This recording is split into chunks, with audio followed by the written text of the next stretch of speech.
মৰমৰ বিধায়ক তথা আমাৰ জননেতা অখিল গগৈ ডাঙৰীয়া,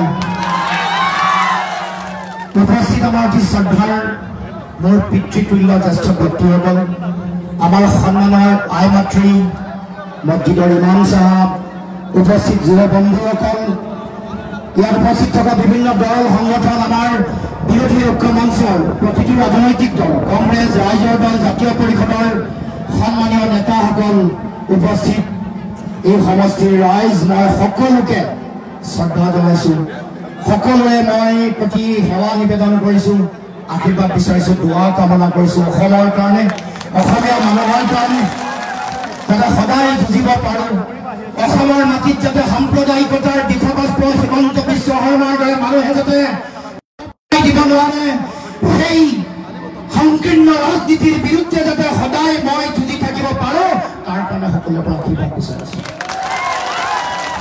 ৰাইজ, এইবাৰ নিৰ্বাচন কেৱল মাত্ৰ এগৰাকী দুটা শক্তিক একেলগে উৎখাত কৰিব লাগিব, এটা বিজেপি, আনটো AIDF আৰু জোনাব। আৰু মনত ৰাখিব, জোনাবক বিদায় দিয়া মানে অসমৰ পৰা বিজেপিকো বিদায় দিয়া, বিজেপিকো বিদায় দিয়া। কাৰণ তলা চাবিত ভোট দিয়া মানে ডাইৰেক্ট পদুমত ভোট কৰিব, কাৰণ ৰাতি তেওঁলোকৰ গলাগলি হয়। জোনাব আৰু হিমন্ত বিশ্ব শৰ্মাৰ নিশা গলাগলি হয় তেওঁলোকৰ। আমাৰ অখিল গগৈ ভালকে জানে।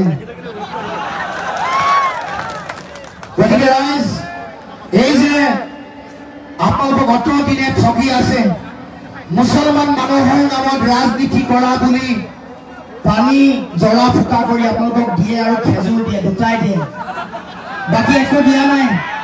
ৰাস্তা ঘাট দিয়া নাই, লাইট দিয়া নাই, পৰিষ্কাৰ খোৱা পানী দিয়া নাই, ল'ৰা ছোৱালীক চাকৰি বাকৰি দিয়া নাই, মূল্য বৃদ্ধি নিয়ন্ত্ৰণ কৰি দিয়া নাই, মাটিৰ খাজানা কমাই দিয়া নাই। সকলো ফালৰ পৰা আমাৰ গাঁৱৰ ৰাইজক, চৰৰ ৰাইজক, বাগানৰ ৰাইজক সদায় অন্যায় কৰি আহিছে, আৰু আমাৰ দুখীয়া খাটি খোৱা মেহনতি জনতাৰ তেজ শুহি খাই খাই চৰকাৰ চলাই আছে।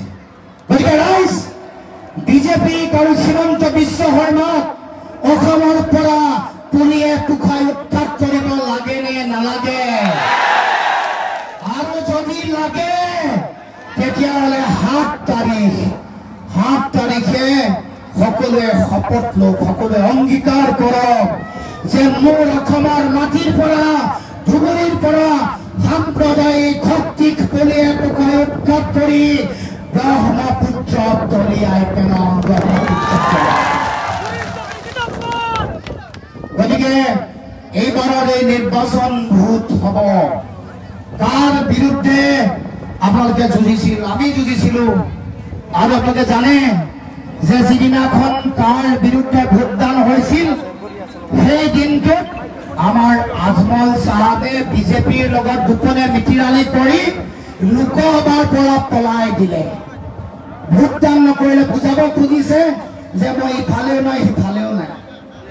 এই যিটো 2 নম্বৰী কথা, এই 2 নম্বৰী কথা না আপোনালোকে সহ্য কৰিব পাৰে, না মই সহ্য কৰিব পাৰোঁ।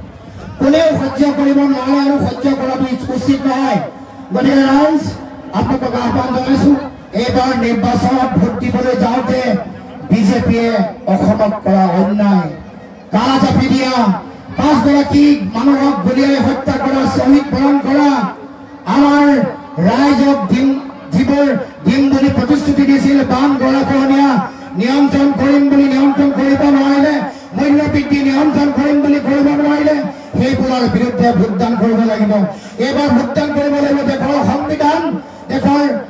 সংবিধানৰ যিটো ধৰ্ম নিৰপেক্ষ চৰিত্ৰ, তাক ৰক্ষা কৰিবৰ কাৰণে, দেশৰ গণতন্ত্ৰ ৰক্ষা কৰিবৰ কাৰণে, আৰু অসমৰ মাটিত শংকৰ ৰাজানৰ যি মহান আদৰ্শ, সকলোৱে সমন্বয়ৰ আদৰ্শ, সেই আদৰ্শ গঢ়িবৰ কাৰণে এইবাৰ ৰাইজে 7 তাৰিখে ভোটদান কৰিব লাগিব। গতিকে ৰাইজ, সকলোৱে 7 তাৰিখে সকলোৱে হাতৰ চিনত, যদি আমি সকলো ৰাইজে ইয়াৰ আমাৰ ৰকিবুল হুছেইনক বিপুল বিভোট দ্বাৰা জয়লাভ কৰিম বুলি শপত লৈছে, সকলোৱে দুখন হাত ডাঙৰ 7 তাৰিখে বিৰোধীৰ সকলো ধৰণৰ সকলো আমাৰ মনৰ কথা কি কৰিব খুজিছো আমাৰ পৰিকল্পনা কি ৰকিবুল হুছেইনক কিয় ভোট দিব লাগে বিজেপিক ইয়াৰ পৰা কিয় উঠৰাই পেলাব লাগিব সকলো কথা অখিল গগৈ ডাঙৰীয়া আপোনালোকক পুংখানুপুংখভাৱে আশীৰ্বাদ কৰিব দোৱা কৰিব ধন্যবাদ জয় ধন্যবাদ গগৈ ডাঙৰীয়া এতিয়া আমাৰ মাজত এআইইউডিএফৰ ডিষ্ট্ৰিক্ট ভাইচ প্ৰেচিডেণ্ট